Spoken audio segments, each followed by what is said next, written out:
9 de la mañana, 26 minutos, 14 grados de temperatura está ahí, la temperatura planchada en esta ventosa y compleja jornada otoñal. Desde que comenzamos a hablar del coronavirus, hemos estado hablando de respiradores y de ventiladores, tratando de entender los ciudadanos comunes algo que los profesionales de la salud tienen muy claro, que era la situación que podía llegar a darse, como en otros países, de una avalancha de contagios con personas complicadas por problemas respiratorios y que ello determinara la falta, por ejemplo, de estos elementos mecánicos prácticamente insustituibles a la hora de salvar la vida de un paciente. Y los anestesistas han hecho un relevamiento minucioso justamente de respiradores y ventiladores en áreas quirúrgicas de todo el país, con además un importante ofrecimiento de 150 respiradores. Sobre todo esto vamos a estar hablando con el doctor Marcos Schioppi, vicepresidente de la Sociedad de Anestesiología del Uruguay, a quien le damos la bienvenida. Buenos días, doctor, ¿cómo le va? Buenos días, Humberto. Sí, un poco fue lo que hicimos. Desde que se declaró la emergencia sanitaria, generamos un comité de crisis en la Sociedad de Anestesia, junto con la Cátedra de Anestesiología del Uruguay. Inicialmente nos reuníamos en forma virtual cada 48 horas para ir ayornándonos y dando pautas y recomendaciones a los colegas para brindar una atención segura de estos pacientes. Pero con el pasar de los días y viendo las entrevistas que ustedes realizaron, nos fuimos ayornando de la escasez de ventiladores que hay en el Uruguay. Escuchamos al presidente de la Asociación Uruguaya de Médicos de CTI, la SUMI, la Sociedad Uruguaya, y quedamos bastante impactados de la escasez, ¿verdad? O sea, Uruguay tenía en ese momento unas 500 camas, de las cuales 250 están ocupadas con otras patologías, con lo cual era realmente bajo el número de ventiladores. Entonces se nos ocurrió que podíamos colaborar con esa situación e hicimos un relevamiento a nivel nacional en todas las instituciones públicas y privadas de todo el país. A través de la base de datos de la Sociedad de Anestesia accedimos a todos los rincones del país, en todos los lugares donde hay una máquina de anestesia, y llegamos a que tenemos unas 340, hay algunas más, 340 máquinas de anestesia. La máquina de anestesia en sí misma tiene un ventilador y puede funcionar para ventilar los pacientes COVID. Luego nos reunimos con la Sociedad Uruguaya de Medicina Intensiva, le pasamos este dato, también comunicamos al Ministerio que ese recurso existe y que se puede utilizar, y después empezamos a conversar los distintos escenarios, ¿no? El escenario 1 que definimos nosotros es el actual, en el cual todos los pacientes que se van enfermando de COVID pueden ser atendidos en un CTI por un médico intensivista y reciben su ventilador.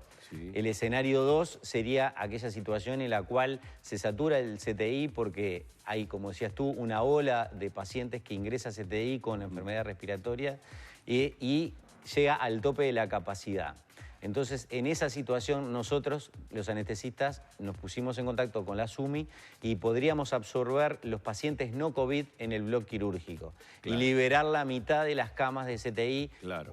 Quizás no la mitad, pero estamos hablando de que quizás con 150 máquinas podamos funcionar, o sea que tendríamos unos 180, 190 máquinas de anestesia para recibir pacientes de CTI no COVID. ¿Por qué no COVID? Porque nosotros tenemos que continuar con nuestra actividad, la cesárea, la apendicitis en el niño, el viejito que se cae y se quiebra la cadera, ese hay que operarlo, y si llevamos los pacientes COVID al CTI, no hay forma de brindarle bioseguridad a los pacientes.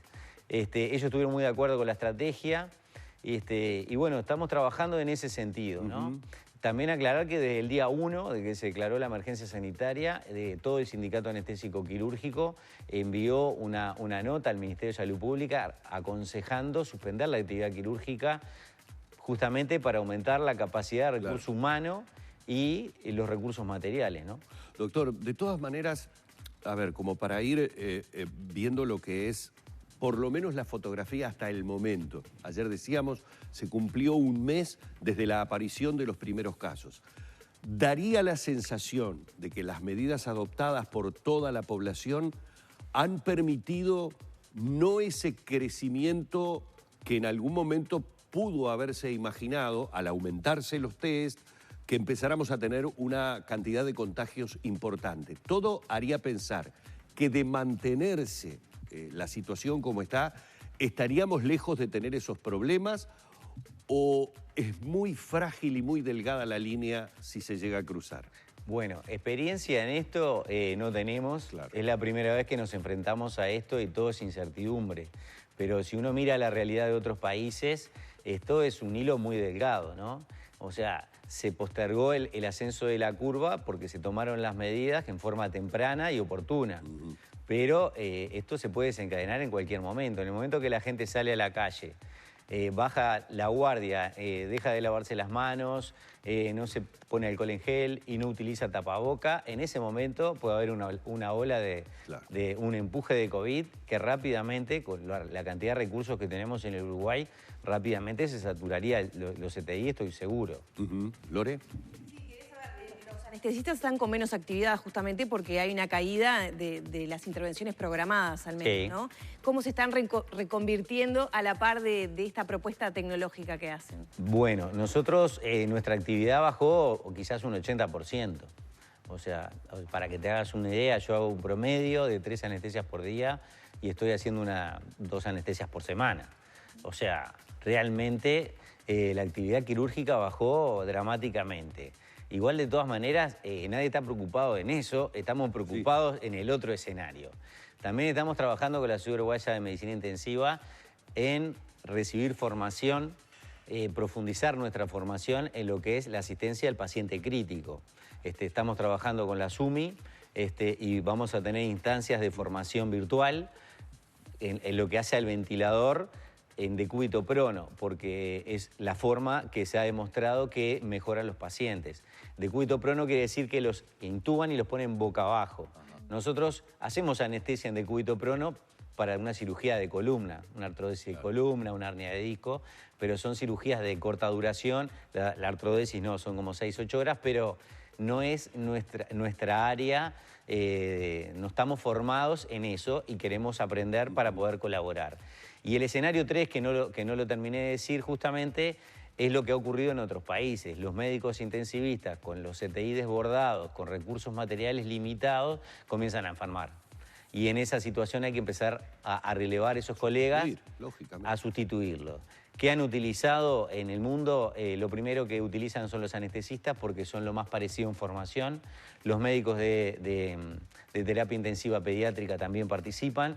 De hecho, hablando con Luis Núñez, ellos también están trabajando, que se pusieron a disposición. La Sociedad de Medicina Intensiva Pediátrica está trabajando con la SUMI también. Y bueno, somos un montón de gente que va a tratar de colaborar y dar la mejor pelea.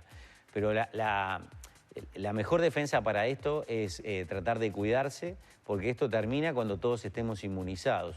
O sea, con la vacuna, eso sería a las buenas y sin mucha consecuencia, o a las malas, con un brote grande y que tengamos que llegar a la situación de España o Italia, ¿no? Claro. Ahora además tenemos, doctor, por delante el inicio, digamos, de una estación en la que comienza a producirse una gran cantidad de afecciones de tipo respiratorio, la tradicional gripe. Hay gente que siempre y año tras año requiere de una asistencia especial porque ya viene o arrastra alguna afección tipo asmática, bueno, ni que hablar la gente con EPOC.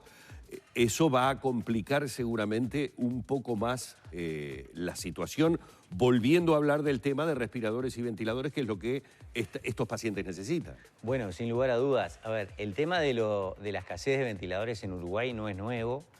En el 2010, con la N1H1, el sistema se vio totalmente desbordado. Yo recuerdo en ese momento, era residente de anestesia y trabajaba en el Maciel, y hacíamos permanentemente tomografías en el Maciel de todo el sistema. Y bueno, ACE fue la primera en claudicar con los recursos que tiene. Es la que tiene menos recursos, es la realidad. Usted fíjese que yo escuchaba a Cipriani, tiene 120 camas de CTI para 1,5 millones de personas, cuando de repente Médica Uruguaya tiene arriba de 50 camas y la española debe tener otro tanto, para 300.000 usuarios. Con lo cual, ACE va a ser la primera en que va a tener dificultades, porque históricamente la tiene. En invierno ACE tiene que salir a alquilar camas de CTI en todo el sistema. No es algo nuevo, ya se sabe desde el 2010 que esto pasa. En esta situación va a ser mucho más dramática la situación. A ver, yo estoy seguro que ACE ahora tomó previsiones de esto, hay una nueva administración y deben estar haciendo cosas para paliar esta situación. Sí, sí. Pero la situación país, porque a ver, sistema mutual, ACE, somos todos uruguayos, la situación país no es buena. Hay recursos limitados y hay que tratar de optimizarlos. Ahora en este periodo, en este último mes, bajaron muchísimo los politraumatizados. Ustedes comunicaban que hubo muy poco accidente histórico en Semana Santa. Eso libera camas de CTI. Y en general son pacientes jóvenes y sanos los que tienen accidente en moto y ocupan muchos días de ventilador y muchos mueren y otros quedan con secuelas. Claro. Entonces, volver a la actividad hay que hacerlo en forma paulatina y ir viendo porque realmente se puede saturar rápidamente el sistema. Doctor, mucha gente se puede estar preguntando, bueno, si hay escasez de algo tan vital como ventiladores, respiradores, ¿por qué no se compran? Es decir, ¿por qué no se genera, ya que estamos teniendo aportes? Hoy estaban hablando de aportes que está teniendo el fondo coronavirus. Bueno, directamente que se destine a ese aparatito que parecería ser es la única vía para sostener la vida del paciente. Tal vez porque no tengamos ni idea de lo que cuesta, del costo que tiene hoy en día y de la disponibilidad. Bueno, va más allá de los costos hoy. Por ejemplo, Estados Unidos prohibió la venta, la exportación de ventiladores porque lo necesitan todos. Todo lo que se está generando, hay un paciente esperándolo. La Unión Europea también firmó un acuerdo de que no se puede sacar un solo ventilador de Europa porque Europa está en llamas. Entonces, la única opción que hay es comprarlo en China o Corea y traerlos lleva 40 días. Yo tengo entendido, a través de algunos contactos, de que ya tienen capacidad de venta, ¿tá? Pero traerlo lleva 40 días. Traerlo en avión expone a que, como tienen que hacer escalas aéreas, hay países como, por ejemplo, Turquía, se le quedó con un montón de ventiladores a España, los descomisó, dijo, los necesito y se los sacó. Entonces, la vía de traerlo en avión es bastante penosa. Claro. Es penoso porque saca lo peor del ser humano. Sí. Está todo el mundo necesitando y te dice, pero allá se están muriendo, sí, pero acá también. Y se lo quedó y quedó España esperando los ventiladores. Entonces, no solo pierden el dinero, estuvieron esperando esos ventiladores y se quedaron sin el recurso. Entonces, la vía es el barco y demora 40 días. Y en ese sentido, las experiencias que se han hecho aquí con ventiladores fabricados de forma nacional y bueno, de modo diferente, digamos, ¿qué utilidad viable tienen? Y me gustaría también conocer la diferencia entre ventilador y respirador.